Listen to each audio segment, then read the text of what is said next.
दोस्तों नमस्कार। Mains and writing का जो सिलसिला हमारा चल रहा है उसी कंटिन्यूएशन में आज हम नेक्स्ट अगला सवाल के साथ आपके सामने उपस्थित हैं। तो फर्जी मॉडल उत्तर का जो पोल खोल चल रहा है वो हमारा जारी रहेगा, क्योंकि हम भी आज़ाद देश के आज़ाद नागरिक हैं, हमारी भी अपनी विचारधारा है और आप भी आज़ाद देश के आज़ाद नागरिक हैं। तो हम तो वो पोल खोलते रहेंगे। यदि आप मेंस एंड राइटिंग का तैयारी करते हैं तो फर्जी मॉडल उत्तर से यार आप बच के रहिए, नहीं तो इसका खामियाजा आपको भुगतना पड़ेगा।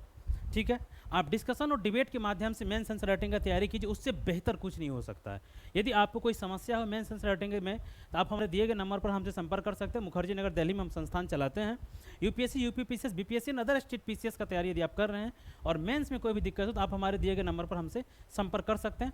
चलिए, आप किसी भी माध्यम के हो, किसी भी सहारे से हो, ऑनलाइन ऑफलाइन मोड में आप हमसे जुड़ सकते हैं। लेकिन फिर से हम बता दें कि फर्जी मॉडल उत्तर और फोटो स्टेट क्वेश्चन से आप सावधान रहेंगे तो इसका खामियाजा आपको भुगतना पड़ेगा। चलिए ठीक है, 17 नंबर क्वेश्चन तक हम आपके सामने एक्सप्लेन किए थे। आज 18 नंबर 18 नंबर क्वेश्चन हमारे सामने है। आइए 18 नंबर क्वेश्चन को हम देखते हैं क्या है। इस क्वेश्चन में लिखा है क्या कि देखिए, जलवायु परिवर्तन पर अंतर सरकारी पैनल आईपीसीसी ने वैश्विक समुद्र स्तर में 2100 ईस्वी तक लगभग 1 मीटर की वृद्धि का पूर्वानुमान लगाया है। ये देखिए, ये स्टेटमेंट आपको दिया हुआ है, ठीक है, कि जलवायु परिवर्तन पर, यहाँ तक ले लीजिए पहला। दूसरा, एक संस्था है अंतर सरकारी पैनल। यहाँ पे थोड़ा सा जो यूपीएससी ने खेल किया हम आपको बता रहे हैं। आईपीसीसी का फुल फॉर्म होता है कि inter governmental panel on climate change. ठीक है, मतलब अंतर सरकारी जलवायु परिवर्तन पर अंतर सरकारी पैनल, तो वही यहाँ पे ठीक है। तो जलवायु परिवर्तन पर अंतर सरकारी पैनल आईपीसीसी यही खेल किया था ये ने वैश्विक समुद्र में यहाँ पर आपको देखिए क्वेश्चन थोड़ा सा ध्यान क्या रखना है कि क्वेश्चन ध्यान ये रखना है कि यहाँ पे जो शब्द लिखा वैश्विक समुद्र स्तर पर, मतलब क्या पूरे विश्व के समुद्र में। यहाँ देखिएगा क्वेश्चन में पूछा क्या रहा है कि हिंद महासागर क्षेत्र में अंतर, समझ गए। ये बारीक अंतर आपको मेंस में पकड़ना पड़ेगा। यदि आप नहीं पकड़ेंगे तो बस वही होगा कि पूछा कुछ और गया है और आंसर आप कुछ और दे रहे हैं। यहाँ पे क्या लिखा, वैश्विक समुद्र स्तर में 2100 ईस्वी तक लगभग 1 मीटर की वृद्धि का पूर्वानुमान लगाया है। तो क्वेश्चन तो आपका यहाँ से शुरू हो रहा है ना कि हिंद महासागर क्षेत्र में भारत और दूसरे देशों में इसका क्या प्रभाव होगा। ठीक है, भारत और दूसरे देशों में इसका क्या प्रभाव होगा, आप समझ रहे हैं। तो अब हम आसान भाषा में समझा देते हैं थोड़ा सा क्वेश्चन आपको कि जो जलवायु परिवर्तन हमारा हो रहा है, जो हमारा टेम्परेचर निरंतर बढ़ रहा है, तो हमारा आइस जो बर्फ है हिमालय क्षेत्र में हो या अंटार्कटिका के क्षेत्र में, वो लगातार पिघल रहा है। इसके पिघलने से पीटी में यदि आप क्वेश्चन पढ़े होंगे तो वेनेजुला एक ऐसा देश बनने वाला है जहां आखिरी ग्लेशियर बचा हुआ है।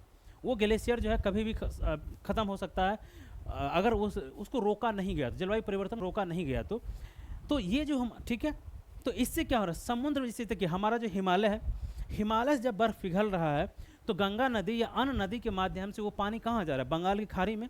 तो बंगाल की खाड़ी is the part of Hind महासागर और हिंद महासागर part is the part of वैश्विक समुद्र। आप समझ गए। ठीक इसी तरह जब हमारा अंटार्कटिका का जो बर्फ है या आर्कटिक का जो बर्फ है वो जो पिघल रहा है, तो वो या पूरे दुनिया का जो बर्फ पिघल रहा है, चाहे अमेरिका का हो, यूरोप का हो, रसिया का हो, जहाँ का भी हो, तो वो किस में जा रहा है, पिघल के समुद्र में। तो इससे क्या हो रहा है, समुद्र का जल स्तर धीरे धीरे बढ़ रहा है।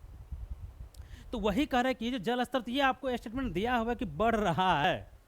तो हिंद महासागर क्षेत्र में भारत और दूसरे देश, तो देखिए यहाँ पे हिंद महासागर में भारत लिख दिया, बाकी और दूसरा देश कौन सा है, आप इधर से लीजिए, जो हमारा थोड़ा सा ऑस्ट्रेलिया का पार्ट ले लीजिए, आप थोड़ा सा दक्षिण पूर्व एशिया ले लेते हैं, इंडोनेशिया ले सकते हैं, थोड़ा सा मलेशिया ले सकते हैं, ऐसे उधर प्रशांत महासागर भी आ जाता है। लेकिन देश आप ले सकते हैं, हमारा श्रीलंका, मालदीव है, ये सब क्या है, डियोगो गार्सिया जो हमारा द्वीप, सेशल्स है, मोजाम्बिक है, जो हमारा अफ्रीका कुछ कंट्री, दक्षिण अफ्रीका से मोजाम्बिक, केन्या, ये सब देखेंगे आप। तो ये क्या है, ये सारा का सारा हिंद महासागर का देश है। तो ये कह रहा है कि इन देशों पर, एक तो आप भारत स्पेसिफिक लिखिए और बाकी इन देशों पर क्या प्रभाव पड़ेगा। तो क्वेश्चन का आप बहुत आसान भाषा में समझ गए होंगे। आइए हम इसका भूमिका की बात करते हैं, बॉडी की बात करते हैं, निष्कर्ष की बात करते हैं। चलिए, तो फिर से हम बता दें कि फर्जी मॉडल उत्तर से आप सावधान रहेंगे, आपका नहीं, उससे मेंस आंसर राइटिंग कभी सही नहीं हो सकता है। डिस्कशन और डिबेट से आप मेंस आंसर राइटिंग सीखिए। यदि कोई दिक्कत हो आप हमारे दिए गए नंबर पर हमसे संपर्क कर सकते हैं। ऑनलाइन ऑफलाइन किसी भी मोड में आप भारत के किसी भी शहर से जुड़ सकते हैं। आइए हमने कहा भूमिका बताते हैं, तो इससे पहले थोड़ा सा हम आपको आईपीसीसी के बारे में बताते हैं, थोड़ा सा बैकग्राउंड, ताकि आप क्वेश्चन को समझ जाएंगे। आईपीसीसी क्या है, एक इंटर गवर्नमेंटल पैनल, आप जानते हैं ये समय समय पर अपना रिपोर्ट प्रकाशित करते रहते जलवायु परिवर्तन के बारे में। अभी तक में इसका 6th रिपोर्ट आ चुका है। ये क्वेश्चन पीटी में भी पूछा गया था, ठीक है, ये क्वेश्चन पीटी में। यदि आपको पेरिस समझौता याद हो, जो COP21 हुआ था, यदि आपको जानकारी हो, कब हुआ था? 2015 में। 15 अगस्त का भाषण यदि इस बार का आप नरेंद्र मोदी जी का सुने होंगे, हमारे देश के प्रधानमंत्री का, तो उन्होंने इसका जिक्र किया था 15 अगस्त के भाषण में। तो यही आईपीसीसी हमारा रिपोर्ट दिया था कि यदि 1.5 डिग्री सेंटीग्रेड तक आप वैश्विक टेम्परेचर को कंट्रोल नहीं कर पाए, तो फिर ये हमारा जो जल मीटर है, ये समुद्री जल है, ये 1 मीटर बढ़ जाएगा। तो ऐसे अनुमान 2 डिग्री सेंटीग्रेड तक है कि 2 डिग्री सेंटीग्रेड तक आप इससे कंट्रोल कीजिए। लेकिन एक होता है ना कि हम हाईएस्ट नहीं, उन्होंने कहा कि नहीं, मैक्सिमम 2 डिग्री सेंटीग्रेड, लेकिन 1.5 डिग्री सेंटीग्रेड से आपको सीमित रखना पड़ेगा। जो देखिए, हम लोग जो कोयला जलाते हैं, कोयला से क्या करते हैं? रिन्यूएबल एनर्जी प्राप्त करते हैं, एनर्जी प्राप्त करते हैं। हम गाड़ियाँ चलाते हैं, डीजल पेट्रोल जलाते हैं, इससे क्या होता है? हमारा CO2 निकलता है। CO2 के निकलने से ग्रीन हाउस गैस निरंतर वायुमंडल में बढ़ रहा है, और निरंतर ग्रीन हाउस गैस बढ़ने से वायुमंडल में तापमान बढ़ रहा है। आप देखिए कि पहले कितनी कम टेम्परेचर हुई थी वायुमंडल की, आज लगातार टेम्परेचर बढ़ रहा है। अभी अगस्त का मौसम समाप्त होने वाला है, सितंबर स्टार्ट होने वाला है, लेकिन दिल्ली में बहुत गर्मी लगती है, बहुत गर्मी लगती है दिल्ली में। मुझे गांव का आइडिया नहीं है, लेकिन दिल्ली में वास्तव में बहुत गर्मी लगती है। तो ये टेम्परेचर कहाँ से बढ़ा? इसी सब कारण से टेम्परेचर बढ़ा है। तो यही है COP21, यदि आपको पता हो, 2015 का पेरिस समझौता पता हो, नहीं तो हम आपको बता दिए हैं। वहीं पे ये रिपोर्ट सारा का सारा प्रकाशित हुआ था, और वहीं से ये प्लान बनाया गया था कि आपको इस टेम्परेचर को कंट्रोल करना पड़ेगा। यदि आप नहीं करेंगे, इस तरह की समस्या उत्पन्न हो सकती है। तो आइए, ये हम बैकग्राउंड आपको बताएं। अब हम भूमिका बताते हैं कि आपको भूमिका में वास्तव में लिखना क्या था, क्या लिखना था भूमिका में। तो आप लिखिए, IPCC से ही शुरू कीजिए।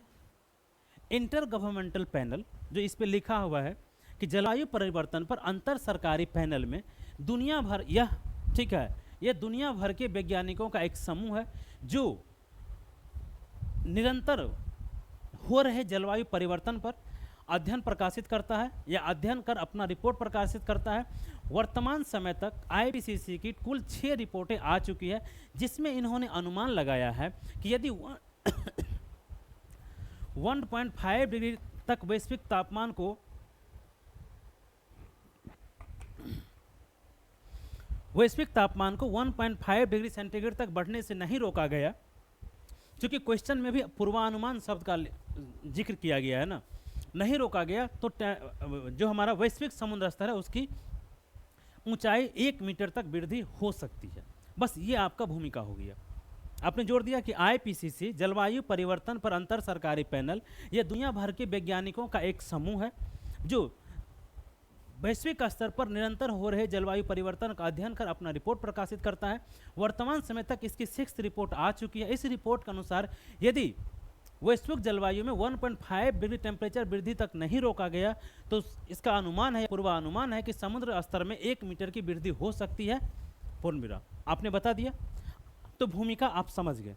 अब इसमें हम बात करते हैं क्या? बॉडी का। तो बॉडी में तो क्वेश्चन आपको सीधा यही पूछा गया है ना कि भारत और दूसरे क्षेत्रों में इसका प्रभाव। तो आप एक सब हेडिंग बनाइए बॉडी का कि हिंद महासागर क्षेत्र में, हिंद महासागर क्षेत्र में, ठीक है, भारत एवं दूसरे देशों, भारत एवं दूसरे देशों पर प्रभाव। तो भारत एवं दूसरे देशों पर प्रभाव आप लिख दीजिए और इसको अंडरलाइन कीजिए। अब देखिए, पहला पॉइंट और दूसरा पॉइंट, अब आप यहां पे एक्सप्लेन करते चाहिए। आपका मुख्य क्वेश्चन यही है।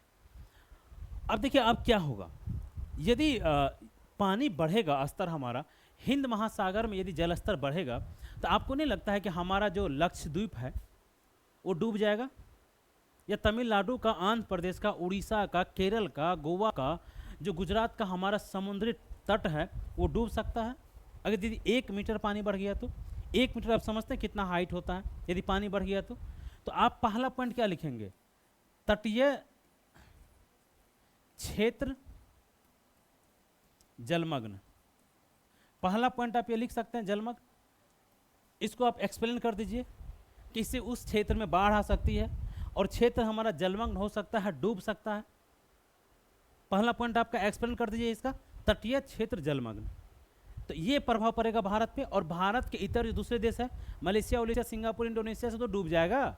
जो मोजाम्बिक है हमारा अफ्रीका का जो कंट्री है, तो क्या होगा, उसका जो तटीय क्षेत्र जलमग्न हो जाएगा। अब देखिए यदि तटीय क्षेत्र जलमग्न होगा तो क्या होगा ये बताइए। इसी से देखिए जोड़ते चलिए, आपको याद करने की आवश्यकता नहीं पड़ेगी, आप सोच के आंसर लिख लेंगे। तो क्या उस एरिया में, उस इलाके में, उस क्षेत्र में जो लोग रहते हैं, क्या उसका प्रवासन नहीं होगा? बताइए, आप कहेंगे जी सर प्रवासन तो हो जाएगा, वो वहां नहीं रह पाएंगे। तो हमने इससे जोड़ लिया क्या, प्रवासन।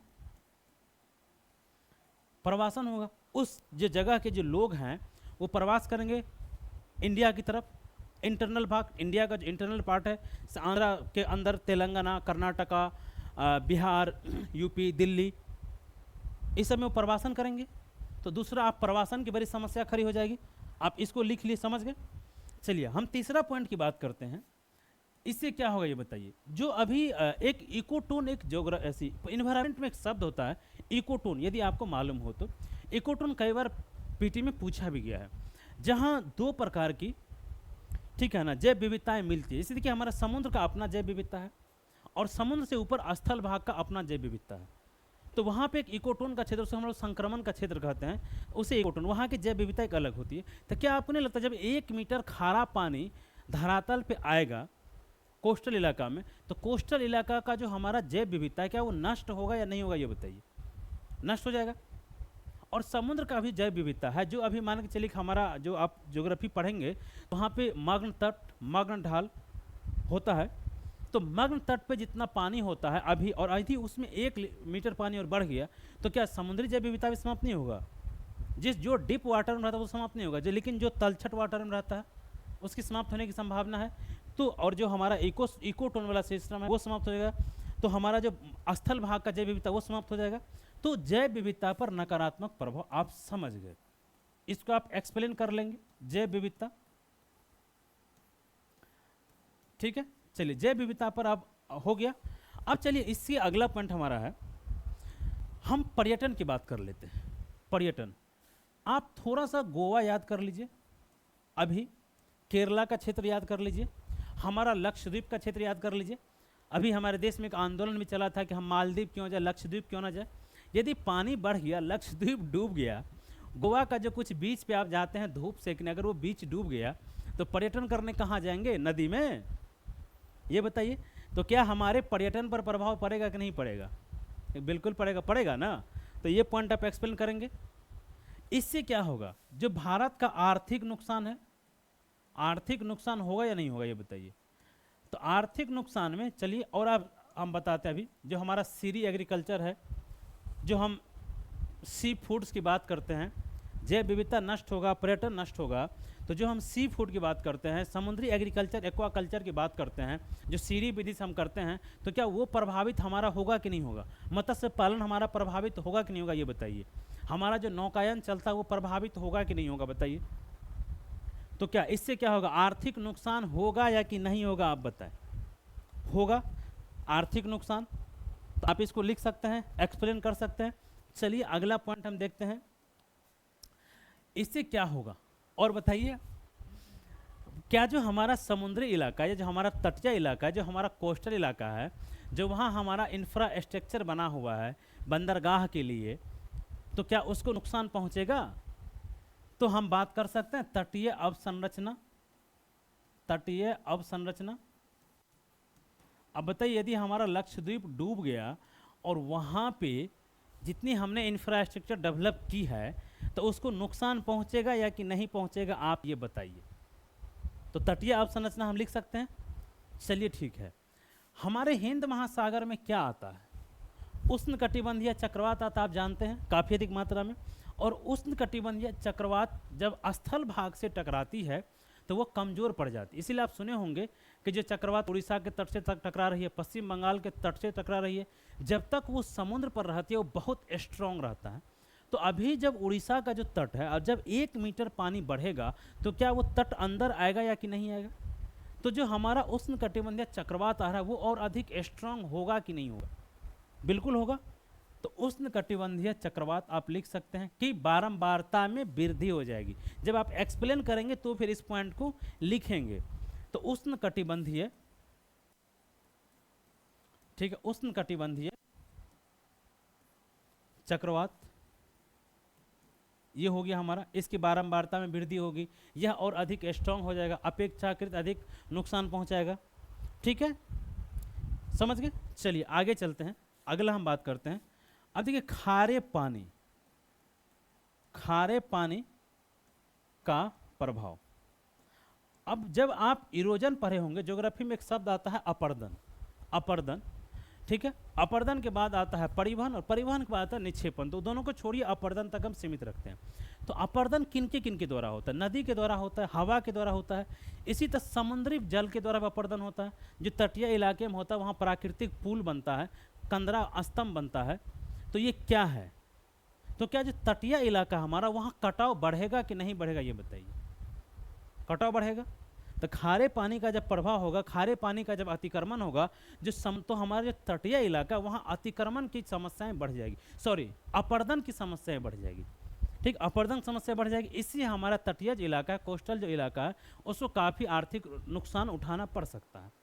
समझ गए? चलिए इसको आप एक्सप्लेन कर लेंगे। इन सब से क्या होगा? इन सब से यदि इतना कुछ हो गया तो क्या इससे हमारा जो खाद्य सुरक्षा है इस पर प्रभाव पड़ेगा कि नहीं पड़ेगा, ये बताइए। आज भी जो है बहुत सारा व्यक्ति समुद्री भोजन, हमने कहा सी फूड्स, मछली एंड अदर प्रोडक्ट्स जो समुद्र से लाके खाता है, उसका काफ़ी अधिक व्यापार होता है। भारत दुनिया का दूसरा सबसे बड़ा देश है। तो क्या ये बताइए, ये खाद्य सुरक्षा हमारा प्रभावित होगा कि नहीं होगा? हर आदमी फिर चावल और गेहूं पे डिपेंडेंट हो जाएगा। पता चला सरकार को पीडीएस में 80 करोड़ की वजह 100 करोड़ लोगों को देना पड़ रहा है। तो खाद्य सुरक्षा इससे हमारा प्रभावित होगा। समझ गए? चलिए इससे आज की, चलिए उसके बाद होता है क्या, हमारा जल जनित बीमारी। आप जानते होंगे कि कुछ बीमारियां ऐसी होती है जो जल से ही होती है, जल के कारण वो बीमारी होती है। तो क्या जल जनित बीमारी में वृद्धि होगा कि नहीं होगा, ये बताइए। वृद्धि होगा। तो जल जनित बीमारियां में हमारा वृद्धि हो सकता है। तो ये हमारा पॉइंट लगभग हमने काफ़ी आपको 10 पॉइंट के आसपास बता दिया। इसको हमने एक्सप्लेन भी कर दिया। इसे यदि आप लिखेंगे तो आपका काफ़ी कंटेंट हमने आपको दे दिया है। ये क्वेश्चन बहुत आसान था, बहुत कठिन क्वेश्चन नहीं था। लेकिन एक चीज़ हम आपको और बता रहे हैं, थोड़ा सुनिएगा ध्यान से, कि यहाँ देखिए पूछा गया है प्रभाव, क्या प्रभाव पड़ेगा। लेटर भी लीजिएगा। देखिए प्रभाव दो तरह का होता है। जब आप आंसर लिखेंगे इस बात को बारीकी से ध्यान रखेंगे, नहीं तो नुकसान हो सकता है आपका। प्रभाव एक होता है पॉजिटिव, एक होता है नेगेटिव, नकारात्मक प्रभाव, एक होता है सकारात्मक प्रभाव। ठीक है, तो नकारात्मक प्रभाव की हम जब भी आप प्रभाव का आंसर लिखें तो वहाँ पे याद रखें प्रभाव दो तरह का होता है, सकारात्मक प्रभाव, नकारात्मक प्रभाव। हाँ एक चीज़ है कि किसी भी चीज़ का प्रभाव सकारात्मक अधिक होता है, नकारात्मक कम होता है, क्योंकि पॉजिटिव नेगेटिव हर इक्वेशन के साथ लगा होता है।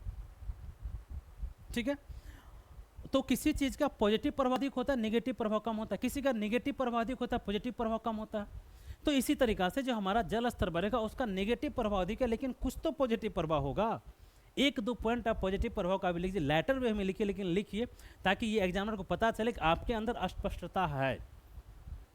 ठीक है, अब देखिए जैसे अभी अगर आपको याद हो तो केरला में एक पोर्ट बना, अदानी ग्रुप समूह ने एक पोर्ट बनाया, उसका नाम है विंजम पोर्ट। जिसे हमारे यहाँ देखिए, जब हमारे यहाँ भारत में जब कंटेनर आती है तो हमारे तट तक वो नहीं पहुँच पाता है। जो बड़े बड़े कंटेनर होता है वो सिंगापुर में रोका जाता है, और सिंगापुर से उस माल को छोटे कंटेनर के द्वारा हमारे देश के अंदर या हमारे बंदरगाहों तक लाया जाता है। क्यों? क्योंकि हमारा जो समुद्री तट है उसके पास उतना अधिक पानी नहीं है कि वो कंटेनर वहाँ तक आ सके। तो इसीलिए अभी हाल फिलहाल में भारत का पहला इंटरनेशनल पोर्ट डेवलप किया गया है, विंजम पोर्ट उसका नाम है। केरला में प्रीलिम्स के लिए आप याद रखिएगा, तो ये पहला पोर्ट है हमारा इंटरनेशनली कि वहाँ पे बड़े बड़े कंटेनर डायरेक्ट आ सकते हैं। तो अगर पानी बढ़ेगा तो क्या हमारा जो ये जो समस्या है कि इंटरनेशनल पोर्ट हम पानी की गहराई के अभाव में नहीं बना पाते हैं, तो क्या वो हमारे यहाँ बनेगा, डेवलप होगा कि नहीं होगा, ये बताइए। तो ये आप लेटर में एक पॉजिटिव सकारात्मक कि हाँ कुछ हमें बेनिफिट होगा, परंतु इसके नुकसान अधिक हैं और सकारात्मक पर इसके नकारात्मक प्रभाव बहुत अधिक है। ये आपको लाइन लिखना पड़ेगा, उसी के एक्सटेंशन में, ऐसा ना लगे कि थोड़ा सा कि हाँ ये सकारात्मक प्रभाव इसका है, लेकिन इसके नकारात्मक प्रभाव इतने अधिक हैं कि सकारात्मक प्रभाव को भी नगण्य कर दिया है। तब होगा आपका बैलेंस कि सकारात्मक प्रभाव अवश्य है, लेकिन इसके नकारात्मक प्रभाव इतना अधिक है कि इन्होंने सकारात्मक प्रभाव को नगण्य कर दिया है। तो ये तो था आपका बॉडी, आप समझ गए होंगे। अब हम बात करते हैं निष्कर्ष के। निष्कर्ष में क्या लिखा जाएगा, तो फिर से हम बता रहे हैं कि यदि ये प्रयास हमारा अच्छा लगता हो तो यार चैनल को सब्सक्राइब करो, वीडियो को लाइक भी किया करो, थोड़ा शेयर कर दिया करो दोस्तों में, ताकि ये अच्छी चीज़ें सभी तक पहुँचे। तो देखिए निष्कर्ष, जलवायु परिवर्तन वर्तमान सच्चाई है। तो आपको ये निष्कर्ष यहाँ पे लिखना चाहिए था कि कोप, कॉन्फ्रेंस ऑफ पार्टीज के माध्यम से, या यूएनईपी की सम्मेलन होता है, आप जानते होंगे UNFCCC, कोप का सम्मेलन होता है। अभी कोप 28 यूएई में हुआ था कि नहीं हुआ था? तो कोप 28 हुआ था, कोप 29 अब होने वाला है। तो कोप के माध्यम से जब सभी देशों के राष्ट्राध्यक्ष मिलते हैं तो उन्हें इस बात पर गंभीरता से विचार करनी चाहिए थी कि जलवायु परिवर्तन को रोकने हेतु कोप 21 में जो संकल्प लिया गया था, उस संकल्प को निरंतरता और कठिनाई के साथ, यानी कठोरता के साथ उसका क्रियान्वयन करे। भारत सरकार ने हाल ही में अपने रिन्यूएबल एनर्जी के टारगेट को, जो उसको 2022 तक अचीव करना था, उससे पहले अचीव कर चुका था, और अपने रिन्यूएबल एनर्जी के टारगेट को 500 गीगावाट बढ़ा के कर दिया है।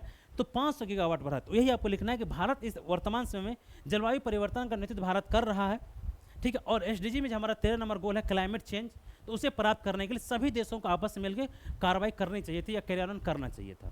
ये कि जलवायु परिवर्तन वर्तमान समय की सच्चाई है। IPCC की रिपोर्ट पे सभी देशों को विचार करते हुए कोप में इस फैसला पर निष्कर्ष या इस निष्कर्ष पे पहुंचना चाहिए था, या कोप 21 पेरिस में किए गए समझौता को कड़ाई से उसका पालन करना चाहिए था, क्रियान्वयन करना चाहिए था, ताकि इस तरह के अप्राकृतिक घटनाओं से या प्राकृतिक घटनाओं से, जो भी लिखें, अप्राकृतिक पर दोनों शब्द लिख सकते हैं, घटनाओं से इसे रोका से हमें मुक्ति मिल सके, या उससे हम अपने नुकसान को कम कर सके। ये होगा निष्कर्ष। क्योंकि देखिए भारत, इसमें भारत लिखा है, लेकिन निष्कर्ष हम सभी को इसलिए जोड़े कोप, क्योंकि भारत के अकेले प्रयास से नहीं होगा। जब इस समुद्री जलस्तर को वृद्धि को आपको रोकना है तो पूरा विश्व के देश को मिलकर काम करना पड़ेगा। इसलिए हमने कहा कि निष्कर्ष आप सभी देशों के लिए, कोप 21 में जो वादा किया गया था उसको सभी देशों का उसको पालन करना चाहिए था, और उस लक्ष्य को प्राप्त करने है तो उस पर कार्रवाई करना चाहिए था सभी देशों को आपस में मिलकर। और IPCC के रिपोर्ट पर गंभीरता से विचार कर जलवायु परिवर्तन के हो रहे प्रभाव को शून्य करने हैं तो उसे रोका जाना चाहिए था, ठीक है। इसका एक ही रास्ता क्या, रिन्यूएबल एनर्जी पे आप काम कीजिए अधिकांश मात्रा में।